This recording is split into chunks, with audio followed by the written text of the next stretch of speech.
Sanitary మహిళా ఉద్యోగుల సమస్యలు రోజు రోజుకి తీవ్రమవుతున్నాయి. దాదాపు 200 మంది మహిళా ఉద్యోగులు శానిటరీ విభాగంలో పనిచేస్తుండగా వారికి నెలకు 18,600 జీతం ఉంటుందని కాంట్రాక్టర్లు చెబుతున్నారు. ఇందులో 4,000 పీఎఫ్ కటింగ్ చేసి మిగతా మొత్తం చేతికి వస్తుందని హామీ ఇచ్చారు. కానీ వాస్తవంగా చూస్తే ఒక నెల మాత్రమే పీఎఫ్ ఖాతాలో జమ కాగా మిగతా 3 నెలల పీఎఫ్ ఇప్పటి వరకు జమ కాలేదు. దీంతో మహిళా ఉద్యోగులు తీవ్ర ఆందోళనకు గురవుతున్నారు. ఇదే కాకుండా శానిటరీ ఇన్స్పెక్టర్ ఉద్యోగులపై వేధింపులకు పాల్పడుతున్నారని ఆరోపణలు వెల్లువెత్తుతున్నాయి. రాజుకు కోపం వస్తే ఆ రోజుతోనే ఉద్యోగం పోయినట్లేనని, వెంటనే కొత్త వారిని జాయిన్ చేసుకుంటారని, ఎఫ్ఎన్ఓ ఎంఎన్ఓలు చేయాల్సిన పనులు కూడా శానిటరీ మహిళా ఉద్యోగులతో చేయిస్తున్నారని వారు తెలిపారు. ఈ విషయాన్ని సూపరింటెండెంట్ కు తెలియజేస్తే నేను త్వరలో రిటైర్మెంట్ అవుతున్నాను, ఈ గొడవలు నాకు తలనొప్పి అంటూ సమస్యను పక్కన పెట్టి మహిళలను సర్ది చెబుతున్నారని ఉద్యోగులు ఆవేదన వ్యక్తం చేస్తున్నారు.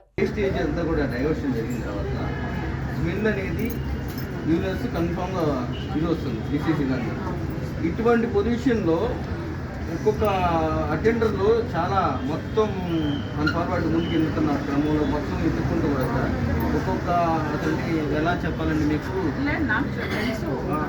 వాళ్ళ పరిస్థితి అంటే అన్నోన్ పర్సన్స్ ఉంటారు వాళ్ళకి మొత్తం ఎలా ఉందంటే వీళ్ళ మీద అక్కడ ఉన్న ఎఫ్ఎన్ఓలు కూడా అడ్వైజ్ చేసే పరిస్థితి వచ్చేసింది.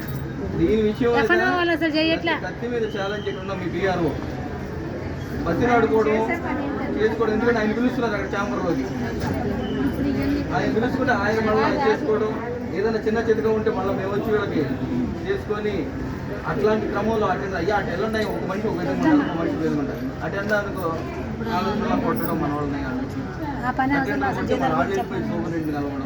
ఇప్పుడు ఎవరు తక్కువ అంటే ఇక్కడ ఉన్నటువంటి ప్రిన్సెస్లు ఎక్కువ తక్కువ ఉన్నవాళ్ళు ఎవరంటే వీళ్ళే. ఒక విధంగా చెప్పాలంటే అత్యంత నీచమైన పరిస్థితుల్లో ఉన్నవాళ్ళు వీళ్ళే. అటువంటి వాళ్ళు కాబట్టి వీళ్ళ మీద వేద్దాం బండ అన్న పరిస్థితి వచ్చింది. అటువంటి పరిస్థితి మేడం.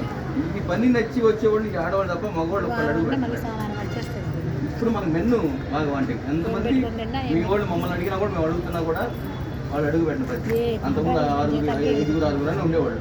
పని చేయడానికి ఒక మెన్ను కూడా రావట్లేదు.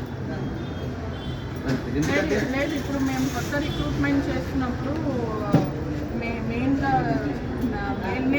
అదే అన్న ఆ మెన్ను తీసుకొని ఉన్నది ఏంటంటే 3 నెలల పండగ అక్కడ అంటే ఇక్కడంతా కూడా అంటే ఎట్లా ఉంటుందంటే అన్నీ వేరు. కృష్ణా జిల్లా విజయవాడ బీరకాయ తీసుకొస్తారు. అది అవ్వదు. ఎందుకంటే పక్కన మన ఈర్ని క్లీన్ చేసేవాళ్ళు ఒకళ్ళు ఉంటారు.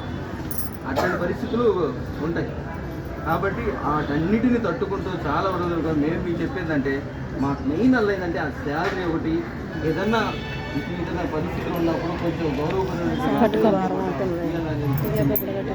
మేము ఎంతంటే వీళ్ళకి పుషప్ ఇస్తే ఇంకొంచెం పైకి వెళ్ళిపోయి మొగోళ్ళు పని చేసి మంచి కూడా పోతారు. అది కొంచెం డిసెంబర్ అయితే శాలరీ రాలేదని చూస్తూ ఉన్న పరిస్థితి ఉంటుంది పక్కన. అటువంటి కార్యక్రమాలు కూడా దయచేసి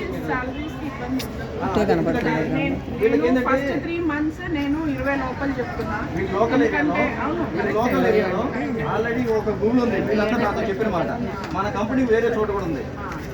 వేరే చోట చాలా సంవత్సరాలు నెలలు పెండింగ్ ఉందన్నమాట. వీళ్ళ దాంట్లో పడిపోయింది మన కంపెనీది. అది నేను చెప్పడం కాదు, మీరు చెబితే అది కూడా క్లియర్ అయిపోతుంది. ఇప్పుడు మన కంపెనీ ఇంకొక చోట ఏజెన్సీ ఉంది. ఆ ఏజెన్సీలో పెండింగ్ ఉన్నాయి. కంపెనీలు శాలరీస్ ఇవ్వడం కార్మికులకి అంట సినిమా అట్లా ఉండే గవర్నమెంట్ మనకి కాంట్రాక్ట్ ఇవ్వరు.